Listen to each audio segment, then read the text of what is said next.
నమస్తే, welcome to big Telugu TV. ప్రస్తుతం మనతో పాటు ఉన్నారు సినీ క్రిటిక్ దాసరి విజ్ఞాన్ గారు. నమస్తే అండి విజ్ఞాన్ గారు. నమస్తే. ఈ మధ్య కాలంలో సెలబ్రిటీస్ బాగానే విడిపోతున్నారు. బాగానే నేను ఎందుకు అంటున్నానంటే ఏదో ఒక వార్త తెర మీదకి వస్తూనే ఉంది. అవి నిజాలు అవుతున్నాయి, డివోర్స్ తీసుకుంటున్నారు. బట్ తీసుకున్న తర్వాత ఎవరి లైఫ్లు వాళ్ళు చూసుకుంటున్నారు కూడా. ఇప్పుడు చాహల్ గారి విషయానికి వచ్చేసరికి బాగానే ఒక 4 కోట్ల పైచిలకే ఆమెకు 4.75 4 కోట్ల పైనే కదా, ఓ 25 లక్షలు తక్కువ 5 5 కోట్లు ఇచ్చారు. ఎవరికి వాళ్ళు విడిపోయారు, ఎవరి లైఫ్ వాళ్ళు ఉన్నారు. ఇప్పుడు ఆమె ఒక పాట ఒకటి మనం చూస్తున్నాం, రిలీజ్ అయింది, గృహహింస అంటున్నారు. ఏం జరిగింది? విడాకుల తర్వాత చాలా మంది రివెంజ్ తీర్చుకుంటా ఉంటారు. మనం కొన్ని సందర్భాల్లో చూసాం. కొంతమంది విడాకులు డైవర్స్ పార్టీ అని గ్రాండ్గా ఇస్తారు, అవతలోడికి కనబడాలని నేను ఎంత హ్యాపీగా ఉన్నాను అని.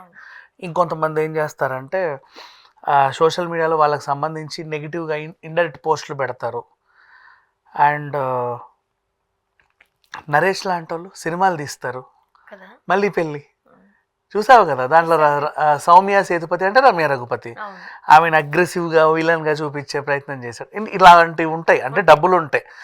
సో చాహల్ రీసెంట్లీ చేసినటువంటి ఆల్బమ్ జ్యోతి నూరన్, నా ఫేవరెట్ సింగర్, తను పాడింది పాట పెద్ద హిట్ అయిపోయింది. ఇప్పటికే 20 లక్షల వ్యూస్ వచ్చేసాయి. సో అసలు ఏముంది దాంట్లో అనుకుంటే, రీసెంట్లీ చాహల్తో ఈ అమ్మాయి విడిపోయింది. వీళ్ళ పెళ్ళి 2020లో జరిగింది. 2022 నుంచి విడివిడిగా ఉంటున్నారు. 22 నుంచి విడివిడిగా ఉంటున్నారు అంటే 21 నుంచే గొడవలు ఉంటాయి, ఎడమొహం పెడమొహం. అంటే మహా అయితే ఒక 1 ఇయర్ కలిసి సంవత్సరం అటు ఇటుగా వీళ్ళు కలిసి ఉన్నారు. అంత మించి ఇంకేం లేవు. మరి అంత ఇదిగా విడిపోవాల్సిన అవసరం ఉంది? మరి ఇంత ఇష్టపడి పెళ్లి చేసుకున్న వాళ్ళు. చాహల్ ఎవర్రా అంటే ఆయన మంచి ఇండియన్ క్రికెటర్. సరే, అన్ని టూర్లన్నీ చేసి ఆడి పాడి వస్తాడు. ఈవిడ సోషల్ మీడియా ఇన్ఫ్లుయెన్సరు, మంచి యూట్యూబరు, కొరియోగ్రాఫరు. ఈవిడలో కూడా సకల కళ వల్లభి తను కూడా చెప్పాలంటే అన్నీ ఉన్నాయి.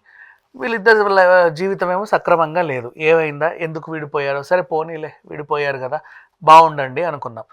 ఆ 4.75 ఇవ్వాలి నాకు అన్న దాంట్లో 2.32 2.37 ఇచ్చాడు, మిగతాది ఇవ్వలేదంట. మొన్న మళ్ళీ అడిగింది, నాకు ఇక రావాల్సినవి రాలేదు అని. ఇస్తాలేపో అన్నాడు ఆయన కూడా. అలా నడుస్తూ ఉంది. ఇప్పుడు సడన్గా ఆల్బమ్ వచ్చింది. దాంట్లో ఏముంది అంటే దేకా హే దేకా మైనే అనేది లిరిక్. ఫస్ట్ ఇద్దరు కలిసి ప్రేమించుకున్నారు. ఆమెకి ఇక్కడ చిన్న గాయం అయితే అతను ఆయింట్మెంట్ రాస్తాడు ఇట్లా. తర్వాత అలా రండి నా రాకుమారి గారు అని దింపాడు. సో వీళ్ళిద్దరు బాగానే ఉన్నారు అని అర్థమైంది. నెక్స్ట్ చాహల్ ఫ్రెండ్ ఇంటికి వచ్చాడు. ఈవిడ కాఫీ తాగుతారా, టీ తాగుతారా, కొంచెం వడ్డించుకోండి పర్లేదు, ఇంకొంచెం తినండి. ఇంటికి ఎవరన్నా వస్తే అలాగే మనం చేస్తాం. ఎందుకే వాడి మీద నీకు అంత ఇంట్రెస్ట్ అని వాడు బీకాడు. పాటలు ఏరా నీకు అంత ఇంట్రెస్ట్, వేస్తే తినేస్తామని వీడినోడు బీకాడు. తర్వాత అరే నేను చాలా తప్పు చేశాను, సారీ బంగారు నన్ను చెప్పలేదు అని అన్నాడు. ఆమె వినలా. ఒరే అనగానే వీడు మొహం మీద ఉమ్మేసి వెళ్ళిపోయాడు ఆ ఫ్రెండ్. ఏం చేశాను అని చెప్పి తను అలా ఉన్నాడు. ఇది ఒక సన్నివేశం చూపించింది. నెక్స్ట్ ఇంకో సన్నివేశంలో ఆవిడ అనుకోకుండా ఎటో వెళ్తుంటే చాహల్ ఇంకో అమ్మాయితో రొమాన్స్ చేయడం చూసి కుమిలిపోయింది. తర్వాత మధ్యలో బ్రేక్ టైంలో కల్లా చాలామంది అమ్మాయిల మధ్యలో అతన్ని నిమురుతున్నట్టు పాముతున్నట్టుగా పెట్టారు. అంటే హీఈస్ ఎ ఉమెనైజర్ అని చెప్పే ప్రయత్నం చేశారు. నెక్స్ట్ ఇంకొక సీన్లో ఏమైంది, తన దగ్గరకు వచ్చేసి అద్దం తలకాయ తీసి అద్దానికి వేసి కొట్టాడు. అద్దం పగిలింది, ఇక్కడ నొప్పి, బ్లడ్ గారుతుంది.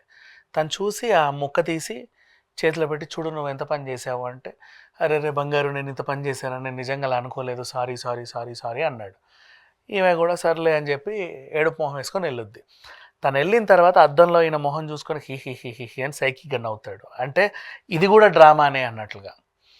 సో చాహల్ క్షణికావేశంతో నన్ను కొట్టేవాడు, తిట్టేవాడు, నన్ను హింస పెట్టేవాడు, నా మీద తనకు అనుమానం ఎక్కువ,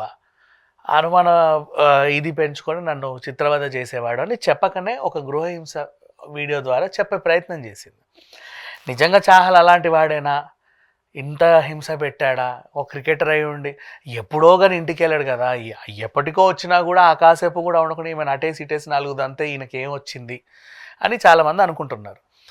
ఒకవేళ చాహల్ కూడా ఏమన్నా ఆల్బమ్ రిలీజ్ చేస్తే ఈమెను సైకోగా చేసి చెప్పలేం కదా. సో మొత్తం ఇది చూసిన వాళ్ళైతే ఈజీ కన్విన్స్ అవుతారు, ఎందుకంటే నాకు కూడా అయ్యో పాప అనిపించింది ఇలా చేసేవాడా అని. ఆ సాంగ్ పెద్ద కానీ ఆ హిట్. మైండ్ సెట్ ఉన్న వాళ్ళు బయట కూడా ఎక్కడో చోట, ఎందుకంటే చాలా ఎమోషన్స్ ఉంటాయి బయట, అండ్ స్ట్రెస్ వర్క్ వాళ్ళది, గెలిపోవటంలో మన చేతుల్లో ఉండవు. ఆ టైంలో ఎక్కడో చోట బయటపడిపోతాం. ఇప్పుడు క్రికెటర్స్తో కావచ్చు, అలాంటి బ్యాడ్ రిమార్క్ ఏమి బయట ఆయనకి లేదు కదా. అట్లాంటి రిమార్క్ ఏం లేదు. ఏమైనా ఉన్నా ఆటలో ఈ హెచ్చు తగ్గులు ఉంటాయే కానీ కామన్ కామన్, అందరికీ కామన్. కోహ్లీకైనా కామన్, ధోనికైనా కామన్. నేనున్నా ఫర్ ఎగ్జాంపుల్, నాది ఒకలాంటి ఆ మైండ్ సెట్ అనుకో, ఒక రోజు మీరు అటు ఇటుగా చేశారనుకో, నా మాట వేరే వస్తుంది. నేను నార్మల్గా ఉన్నప్పుడు ఒకలా మాట్లాడుతున్నాను, బట్ మాట వేరే వస్తుంది. కోపడ్డం కూడా వేరు. సో ఇక్కడ నాకు చాహల్దే తప్పు అనిపించింది. అవునా? ఎందుకు చెప్పనా, బయట ఎందుకు? బికాజ్ పెళ్ళైన 1 yearకే ఆయన ఇంటికి మహా అయితే 30 సార్లు అయినా 20 సార్లు అయినా వచ్చి ఉంటాడు. మిగతా అంతా క్రికెట్ టోర్నీలేగా. సంవత్సరంలో 365 రోజుల్లో 20-30 సార్లే వచ్చి ఉంటాడు, ఏ పండగకో పబ్బకో. ఆ వచ్చిన 4 రోజులే వీళ్ళ మధ్యలో ఇంత గొడవ జరిగి అసలు ఆ నెక్స్ట్ ఇయర్ నుంచే విడివిడిగా బతుకుదాం అనుకున్నారు అంటే తనకేమైనా అనుమానం ఉండొచ్చుగా. ఉండొచ్చు, అనుమానం ఉండొచ్చులే, కానీ మరి కొట్టేంత వరకు వెళ్తారా? కొట్టి మళ్ళీ సారీ చెప్తున్నాడు. అదే అంటున్నాను నేను. అలా నేను చాలా ఆ తప్పు మైండ్ సెట్ ఉన్న చేశాను, వాళ్ళు భరించింది 1 year. ఆ మైండ్ సెట్ ఉన్న వాళ్ళు బయట ఎక్కడో చోట దొరుకుతారేమో, తెలుస్తారేమో. ఇప్పుడు మళ్ళీ ఒకవేళ చాహల్ ఒక వీడియో రిలీజ్ చేసి ఈమె పెద్ద సైకోలాగా వచ్చి కొన్ని గీరేసి ఎందుకు వచ్చావు ఇంటికి అని తంతే అందులో పోర్ట్రే చేస్తే ఏం చేస్తా. ఇప్పుడు నరేష్ చూపించినట్టు ఇప్పుడు ఒకటి మళ్ళీ చెప్పొచ్చు. పెళ్లిలో ఇప్పుడు ఈ మధ్య కాలంలో ఎట్లా అయిపోయారంటే ప్రతిదీ కూడా నాకు నచ్చినట్టే ఉండాలి. ఇప్పుడు మీరు నాకు నచ్చినట్టే ఉండాలి.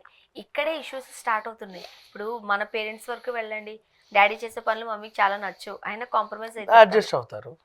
డాడీకి కూడా అమ్మ పనులు నచ్చు, కానీ కానీ కాంప్రమైజ్ విడాకులకు కూడా కోర్టు దాకా వెళ్ళరు, ఇంటి పెద్ద మనుషుల దగ్గరికి వెళ్తారు.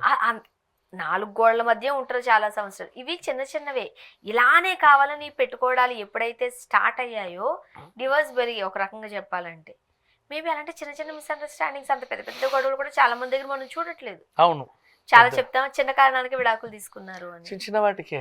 నాకు వీళ్ళదైతే చాలా ఇది అనిపించింది. ఏది ఈ అమృత్సర్ జైపూర్ వెళ్ళి వెడ్డింగ్ చేసుకొచ్చారు చూడు, నిహారిక వాళ్ళు. వాళ్ళ సంవత్సరం కూడా లేదు మా అసలు. 1 year ఉన్నారు ఎక్కడ 6 months పెళ్ళైన 6 monthsకి అపార్ట్మెంట్ ఏదో గొడవ సంథింగ్ ఏదో అయ్యింది. ఆ తర్వాత నుంచి అసలు వీళ్ళు అట్లా ఉంది పరిస్థితి. ఎవరిదైనా సరే చూసుకో, ఎక్కువ కాలం ఎవరిని చూస్తున్నావు నువ్వు కలిసి ఉన్నది, అలా ఉంది పరిస్థితి. బట్ అంటే చిన్న విషయాలకి విడాకులు తీసుకుంటున్నారు, అంటే అడ్జస్ట్మెంట్లు తక్కువ అవుతున్నాయి. గొడవ అయిందా అంటే అతా అనుకుంటున్నారు, అంతేగాని అసలు నువ్వెవరు అనేది తెలియట్లా. మన ఇద్దరం కలిసి ఒక అండర్స్టాండింగ్లో భార్యాభర్తలుగా ఉన్నాం. ఈ అండర్స్టాండింగ్ ఒక లైఫ్ లాంగ్ ఉంటుంది, నాకు నువ్వే నీకు నేనే, అలా ముడేసిద్ది ప్రపంచం. అంతేగాని నువ్వు నచ్చలేదని చెప్పేసి నీ మొహం మీదకి పుస్తకం ఇసిరేసి, నువ్వు నా మొహం మీదకి రిమోట్ ఇసిరేసి నువ్వు అటోరికి ఇటోళ్ళు పోవడానికి కాదు కదా. చేసుకుంటారు 2-3 రోజులు అయిపోయిన తర్వాత మళ్ళీ సారీ అనుకుంటూ వచ్చేస్తారు. అది మళ్ళీ దీంట్లో కూడా పోనీ రియలైజ్ అవ్వాలంటే మొత్తం నీ వల్లే కాదు, మొత్తం నీ వల్లే. అసలు నువ్వు అలా అనకపోతే నేను ఇలా అనేవానిగా అని అలా అంటే మాత్రం నువ్వు అలా అనేస్తావా, మళ్ళీ గొడవ స్టార్ట్ అవుతుంది. ఇది ఎండ్ అవ్వదు బేసిక్గా. చాలా మందిలో ఇదే చూసాను నేను మోస్ట్లీ. చూద్దాం. Thank you so much.